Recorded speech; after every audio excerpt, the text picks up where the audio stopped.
Qu'est-ce qui vous amène? Je voulais vous parler en fait de mes séances orthophonistes. Est-ce que ce sont les séances d'orthophonie qui vous ont fait comprendre la nécessité d'approfondir un travail sur vous? J'ai toujours voulu savoir, enfin j'ai voulu avoir des choses par là-dessus, voilà. Et l'orthophoniste, c'est ça qu'elle m'a permis de comprendre. Elle m'a dit, c'est vrai, elle m'a dit, moi je suis pas psychothérapeute, donc je me suis dit, ok, bon, j'avais moins peur. Qu'est-ce qu'on vous a proposé comme action? Voilà. Elle m'a proposé par exemple, et ça je me rappelle très bien, on est en groupe en fait, on est en groupe, on est une dizaine de personnes, et à chaque fois elle nous propose des cas, elle appelle ça des cas, où on se met en situation. Oui. Et c'est pas facile pour nous, parce que... Bon, et c'est souvent sur le lieu de travail. Donc, moi c'était par rapport vis-à-vis d'un supérieur. Donc, je dis mon problème à moi c'est comment arriver à refuser ou à négocier quelque chose vis-à-vis d'un supérieur hiérarchique. Les autres patients jouaient vos partenaires, non? Alors après on choisissait, c'était à moi de choisir, ouais c'était marrant, c'est à moi de choisir qui je voulais.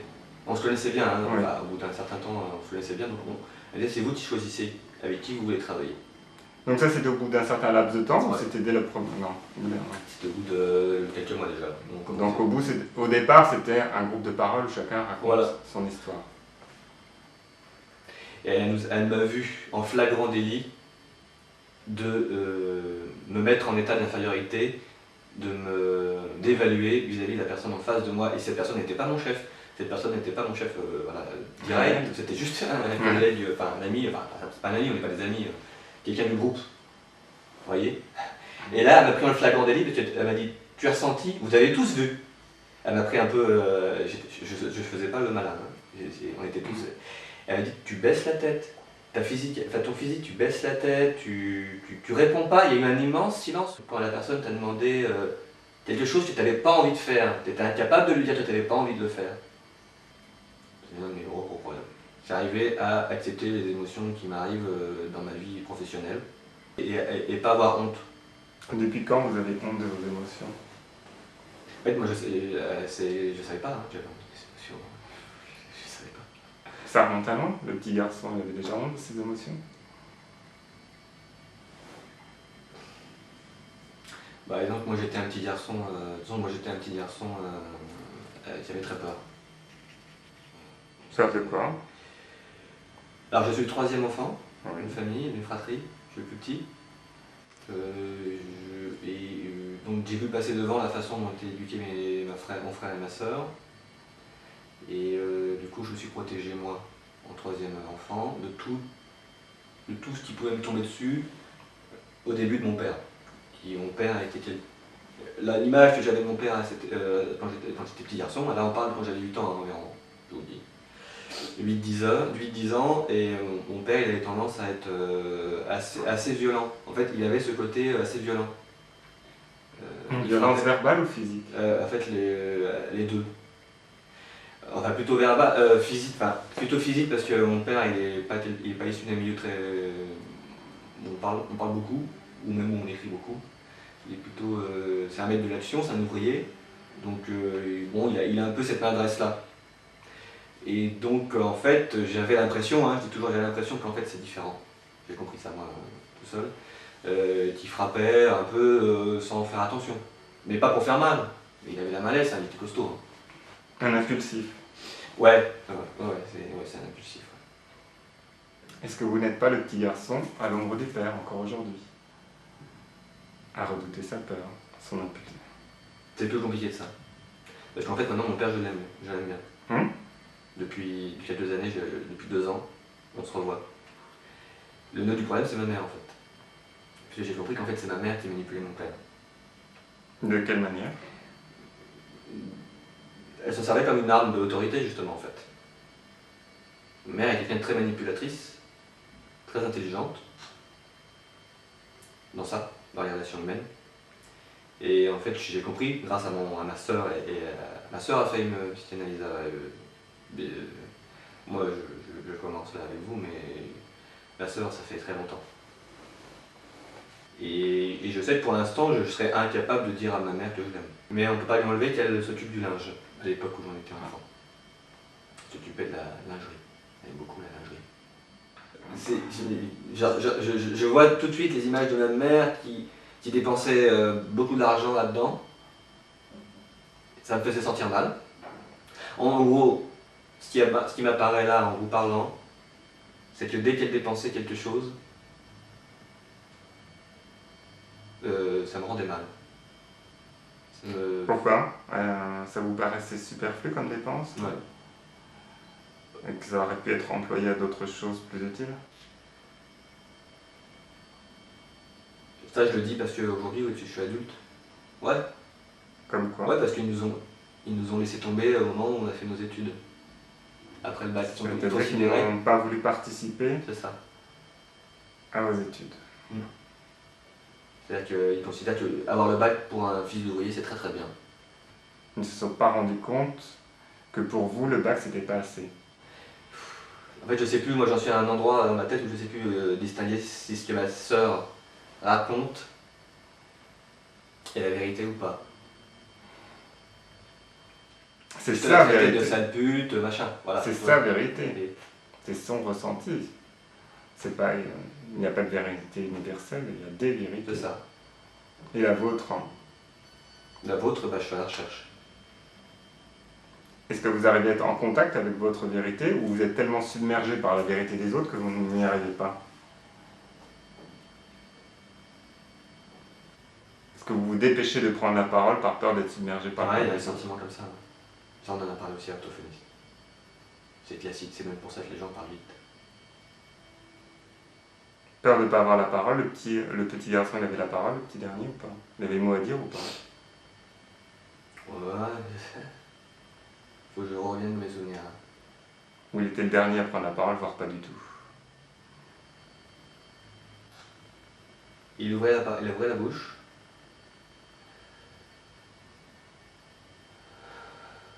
Et puis de toute façon, De toute façon. Je suis plus petit. Le plus petit n'a rien à dire? C'est pas qu'il a rien à dire, il fallait qu'il la place, sa parole, c'est un peu difficile. Quand tout le monde l'a déjà prise, quand tout le monde a déjà donné son point de vue, il reste plus beaucoup de place pour C'est ça. Et puis de toute façon, je suis plus petit. Donc ça. Donc tu peux pas comprendre. Voilà. Oui, non, mais tu racontes. Voilà. Il n'est pas encore assez grand pour avoir un point de vue. Mais ça, je peux le comprendre, je veux pas de haine là contre pas. Je peux le comprendre. Je peux le comprendre. Ce que je peux comprendre moins, c'est que ma soeur elle continue comme ça avec moi. Quand je passe le seuil de la porte de mes parents, c'est évidemment, c'est quasiment, je baisse la tête déjà. Quoi. Mais je suis tellement quelque chose d'autre. Je suis tellement loin, on va dire, culturellement d'eux. Si loin. Si loin, et pourtant pas si loin. Parce que quelque part, je resterai toujours quand même le fils d'ouvrier. Chose qui me pèse. Chose qui me pèse énormément. En quoi vous le sentez dans votre quotidien? Parce que, encore une fois, je vous le dis, c'est le côté où je ne me considère pas avoir le droit de mériter d'être autre chose que ce que la société me donne le droit d'être. Je me dis, quand on me regarde, la façon dont je bouge les mains, dont je suis, dont je parle, on se dit, fils d'ouvrier.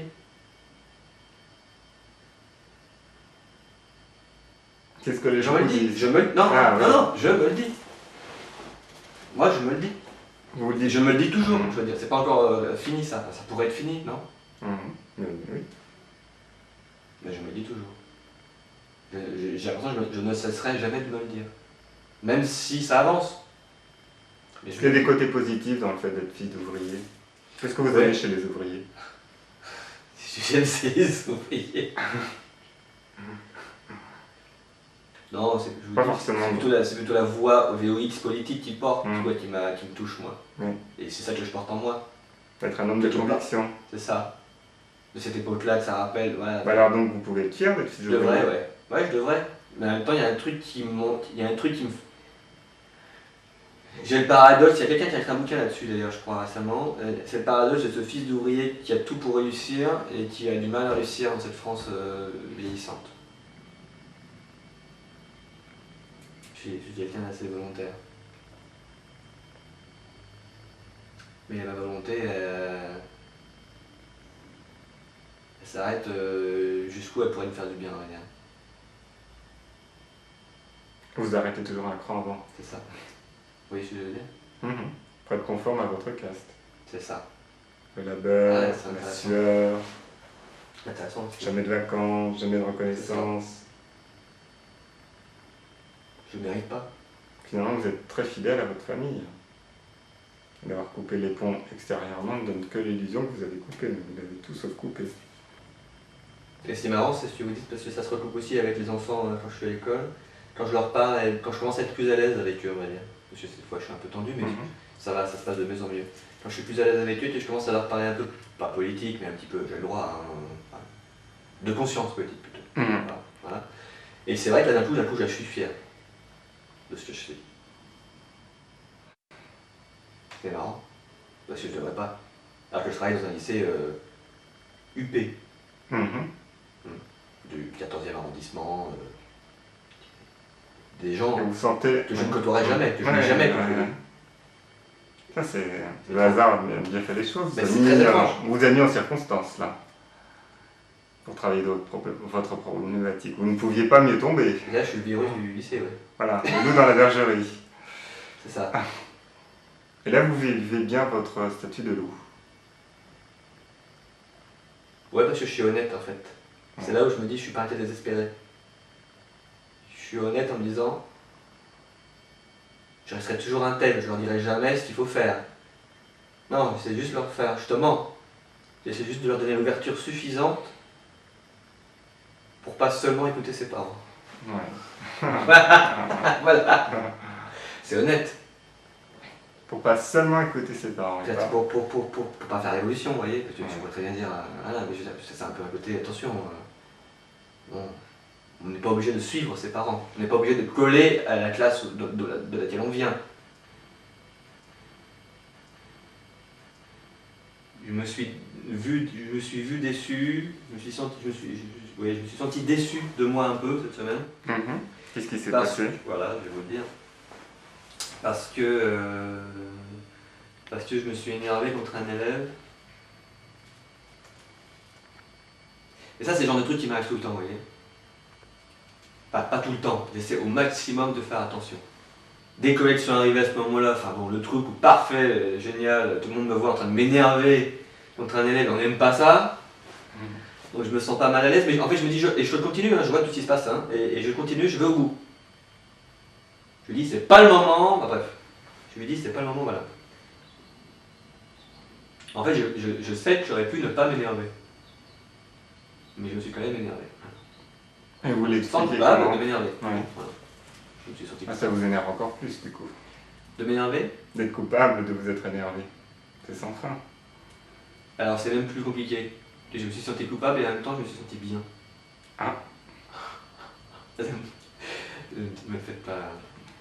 Vous êtes senti légitime à vous mettre en colère? Ouais. C'est une bonne voie. C'est mauvais ça? Non, bonne voie là. Vous dit... prenez votre place. Vous n'avez plus honte de vos émotions comme la semaine dernière. Vous les acceptez, et vous les ressentez comme légitimes, là, vous avez ouvert une porte. Vous êtes encore un peu coupable, mais bien quand même. Je vais dire les choses. Vous êtes en train de vous installer, là, c'est bien. Vous installez dans votre corps déjà, avec vos émotions. Mais après, il y a toujours le sentiment fort de culpabilité, fort de se dire, est-ce que j'aurais pas pu faire autrement? Voilà. Est-ce que c'est normal, pour vous? Enfin, bon. Hausser le ton parfois quand il le faut, faire preuve de fermeté, oui. On ne peut pas toujours y couper, mais vous êtes ouvert au dialogue. C'est ça. C'est pas un état d'esprit, une attitude généralisée chez vous et systématique. C'est dans des circonstances appropriées que vous êtes énervé. Voilà, ça encore une fois, vous voyez, un long travail que j'ai fait, parce que les années précédentes, j'avais la réputation d'être un professeur dur. Il y avait cette rumeur, ce professeur dur, professeur sévère, où quand ça gueule dans le couloir, on sait que c'est on sait qui c'est. On sait qui c'est, on n'aimerait pas être à la place de l'élève. Et je ressens que ça va décrescendo au fur et à mesure des années. Ouais. C'est-à-dire que maintenant, je pourrais commencer à compter le nombre de fois que je me suis énervé en un an. C'est bien. C'est bien, oui. La première année, j'étais très...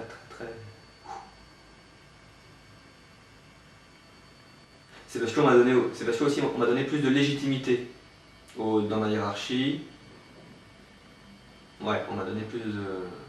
on m'a plus renseigné, il y avait plus de dialogue, et forcément tout va mieux. Donc plus votre légitimité croît, plus votre colère décroît. C'est ça. Bah, ça va bien aujourd'hui en fait. Ouais. Je suis bien. Là depuis quelques jours, je suis pas mal, ouais. Je suis assez bien. Mais sinon si, oui, je me suis quand même énervé pour des mauvaises raisons. Qu'est-ce qui s'est passé? Je vais chez Lidl faire mes courses. Oui. Et je passe devant le rayon légumes, frais, et il y a un gars qui est dans le fil, bon, qui apparemment avait du mal à parler français, et il me demande, il me fait comme ça, il fait sac, sac. Et je lui dis, après je vois son doigt, il se dirige vers les sacs pour mettre les tomates, vous voyez. Ouais. Voilà. Et genre, il donne un sac, j'imagine que chez Lidl ils sont payants les sacs. Bon, moi, je ne vais pas aller dans le détail. Il me fait sac, sac.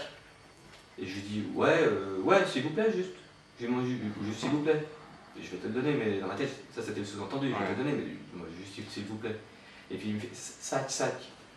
Et j'ai dit, s'il vous plaît, non. Et là-dessus, et c'est là c'est horrible, là-dessus il y a une dame d'un certain âge qui me devance, prend le sac et elle me donne comme ça. Et ça se termine en me regardant, elle me regarde, elle me dit, quand même. Et elle s'en va. Et alors là, je me suis senti super mal. Et en même temps, je me suis dit, mais c'est qui le con? Qui est con? Qu'est-ce que j'ai fait? Alors, je suis de droite, je suis d'extrême droite, je suis un gros paternaliste, c'est qui elle est catho, c'est une catho, c'est ça, c'est une grosse catho. En fait, j'avais vraiment l'impression que quand il a tendu le sac, elle lui donnait une pièce d'or, quoi. Voilà la charité, mon pauvre homme. Et puis, regarde cet homme-là, là, qui veut t'apprendre à parler français. Plein de pensées se sont bataillées dans ma tête en me disant, mais dans quel monde je vis? Dans quel monde je vis et où je suis moi placé dans ce monde? Sac, quand même. C'est ça la société d'aujourd'hui. On se dit deux mots. On borborigme. Sac, s'il vous plaît, quand même. Voilà, notre trilogue, c'était ça. Et du regard condescendant d'un côté, un geste animal de l'autre de sa part, tout ça c'est vraiment genre, s'il te plaît, enfin, on n'est plus dans le... Et puis moi au milieu, qu'est-ce que je fais? Vous aspirez à quel modèle de société là?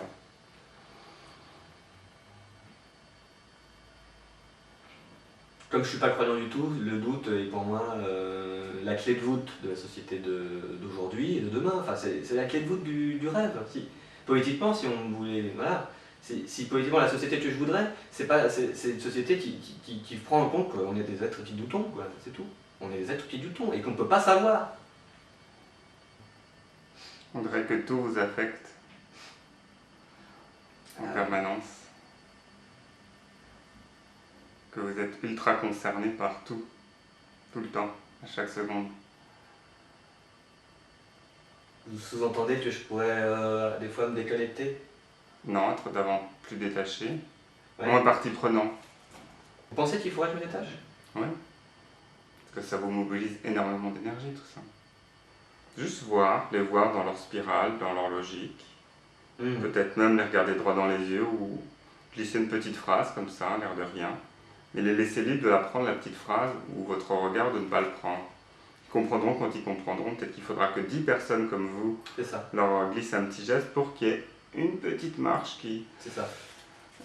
Mais ne pas en faire une affaire d'État à chaque fois. Pour le moindre truc, être au taquet sur le moindre... Ouais. Ça non, je ne laisserai pas passer. Ça non, ça et ça non plus, et ça non plus, et ça non plus, mon gars. Se calmer un peu plus sur laisser libre de... C'est leur moment de comprendre ou pas. Hein. La seule chose que vous pouvez... Il ne s'agit pas d'être complaisant, il ne s'agit pas d'être aveugle non plus. C'est un truc que j'ai encore du mal à faire, hein, ça, à faire passer cette petite phrase-là. Ouais.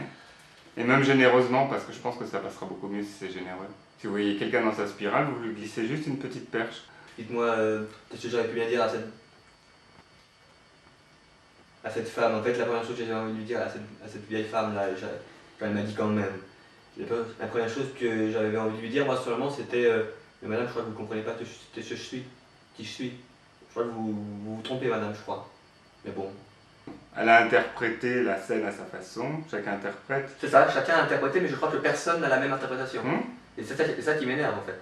Ah ben ça sera toujours comme ça, hein. Pour le meilleur, pour le pire, on est tous dans une interprétation de la vie. Chacun est dans sa réalité. Oui, mais Il y a les faits, puis il y a la manière dont on les regarde. On a tous un filtre par rapport à l'histoire qu'on a eue, ce qu'on a compris ou pas encore compris de la vie. On a tous un filtre. Ça, vous n'y pouvez rien. Et quand je suis sorti du magasin, j'ai essayé de rentrer dans ne pas me juger. Ne va pas te juger. Pourquoi te juger? Et j'avais envie de me juger. Elle a failli faire en sorte que je me juge là, et méchamment. Mais je suis arrivé à pas me juger trop. Je me pose la question, est-ce que j'ai tort? Vous pouvez prendre un temps de tri à un moment donné de la journée pour juste réentrer dans la vision des personnes que vous avez pu croiser. Et à ce moment-là, vous remettre en cause, mais très tranquillement. Mais alors, Et où ça mène, cette façon de regarder l'événement dont vous m'avez parlé? Si je le regarde sous cet angle-là, si je le regarde sous cet angle-là, si je le regarde sous cet angle-là. Faire un petit peu la synthèse du tout, faire un peu la part des choses très tranquillement, au lieu d'être remonté sur le coup. Juste emmagasiner le point de vue de cette dame, le point de vue de cet homme avec son sac. Mais ce qui me bouffe encore, c'est que je sais pas. Et d'être extérieur à vous-même et regarder et votre point de vue. Vous avez déjà trois angles d'attaque pour un même événement, 3 personnages qui regardent. Ouais. Et vous pensez que ça pourrait me satisfaire? Malheureusement, ça ne me satisfait pas. Parce que je serais jamais sûr de ce qu'il pensait vraiment. Peu importe, J'ai un problème avec ça. Ça n'a aucune espèce d'importance. Ah ouais, pour vous, ça n'a pas d'importance. Pour moi, C'est ce que ça révèle chez vous qui est intéressant. Si ça révèle chez moi? Ah oui, d'accord. C'est l'interprétation, les sensations que ça a pu déclencher chez vous qui sont importantes. Il n'y a pas de vérité pure, la vérité multiple. Ça, j'en suis persuadé. C'est malheureusement ça mon assise. Mhm. Mon assise intellectuelle, on va dire. Et ce qui est horrible, c'est que cette assise, évidemment, c'est un immense sable mouvant. Alors ça gêne tout le monde, évidemment. Et ça gêne, ça gêne beaucoup. Ça gêne énormément. En fait, les gens, ils n'arrivent pas à ça. Et moi, je l'admets.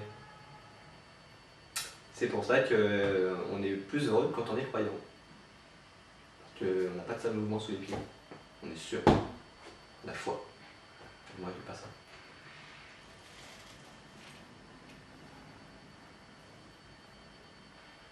C'est vrai qu'il y a plus de gens qui soient comme moi.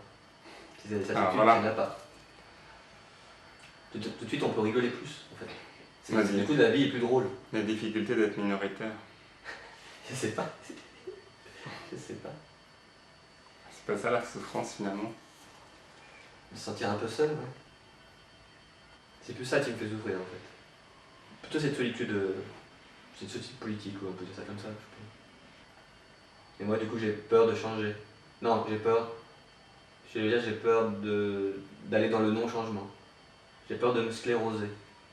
J'ai peur de m'enfermer dans un truc que je crois être certain. Ça me fait peur. Vous avez Ça, peur c'est ma petite peur à moi. Oui. Vous avez peur de vous-même, là, c'est le seul domaine où vous avez peur de vous-même. Qu'est-ce qui vous fait craindre de vous scléroser? Ouais, parce que j'ai vu mes parents le faire, voilà, d'accord. Ah. Ils se sont enfermés. Ils sont fermés un peu au monde, oui, c'est vrai. Oui, un peu. Plus qu'une classe d'amis, plus qu'un style d'amis. Plus qu'une sortie. Vous vous sentez concerné par la destinée de vos parents? Vous pensez que ça peut vraiment vous arriver à vous aussi?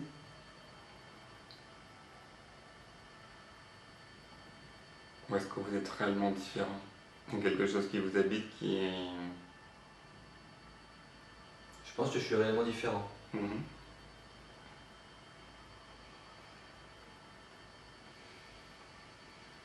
Oui, je suis réellement différent. J'obéis au même réflexe, malheureusement, de classe, comme on en a parlé beaucoup. Mais fondamentalement, je suis différent, quelque part. Vous avez plus de latitude qu'eux. J'ai beaucoup plus de latitude qu'eux, ouais. Mais ça, c'est pas de leur faute, hein. On peut très bien dire à son enfant, voilà, moi je suis comme ça, je sais pas bien écrire, malheureusement, mais moi j'aimerais que toi, t'ailles visiter d'autres sphères. Et j'ai eu un peu ce discours-là de mon père. Mon père, je crois qu'il il était un peu comme ça. T'as pas me souvenir. Ouais, de mon père, ouais, j'ai eu ça. Je flottais là. où il se sentait un peu désolé de ne pas pouvoir être mieux, plus, et qu'il avait le désir que nous, moi en l'occurrence, fassions différemment. Ça, je pense que c'est un bien, non? Ouais. Et vous lui êtes fidèle d'ailleurs. À lui? Oui. Ouais. Vous reproduisez aussi cette attitude. Vous excusez souvent d'être. De n'être que vous-même. Et pas plus. Ouais, c'est vrai, je devrais pouvoir arriver à être moi-même. Tout court. Donc vous avez du mal à excuser le monde de n'être qu'est-ce qu'il est.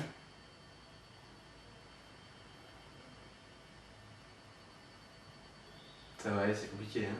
Ça n'est le retour. Mais je pense que je fais plus de mal à moi-même qu'au monde. C'est pas dans mes petites poussées comme ça, un peu méchantes, teignardes, teigneux comme ça. Ah oui, la première victime, Ça c'est sert à rien, vous-même. c'est Hein. moi, voilà. Évidemment, c'est moi, la victime. Et je me fais du mal. Ouais, je me fais du mal, ouais. C'est débile. Je suis d'accord, c'est débile. Ça sert à rien. Faudrait que je le dépasse. Est-ce que l'indulgence serait une bonne voie? Faudrait que je sois comme avec les élèves je suis. Je suis indulgent envers eux.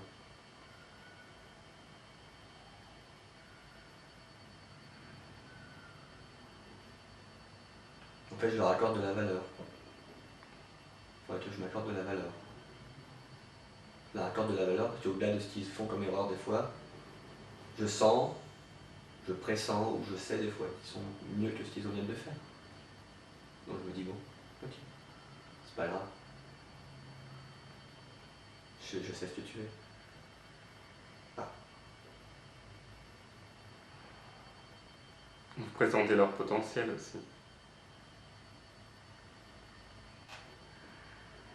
Vous dites je sais ce que tu es, mais Oui, vous c'est savez important. aussi ce qu'ils peuvent, ce qu'ils pourraient être. Oui, c'est ça. Je suis d'ailleurs plus souvent touché par leur potentiel. C'est leur potentiel qui me fait rêver. Je me dis, ah oui, c'est beau là. Il y a quelque chose là. Et le potentiel du monde? Et le potentiel du monde, ouais,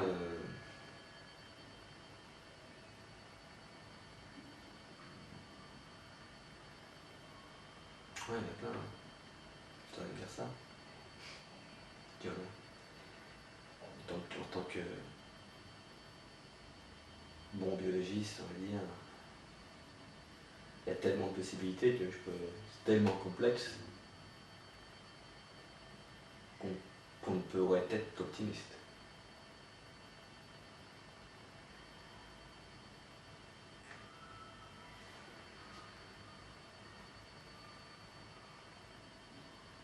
Finalement, l'indulgence, c'est la raison de votre colère, vous êtes très calme.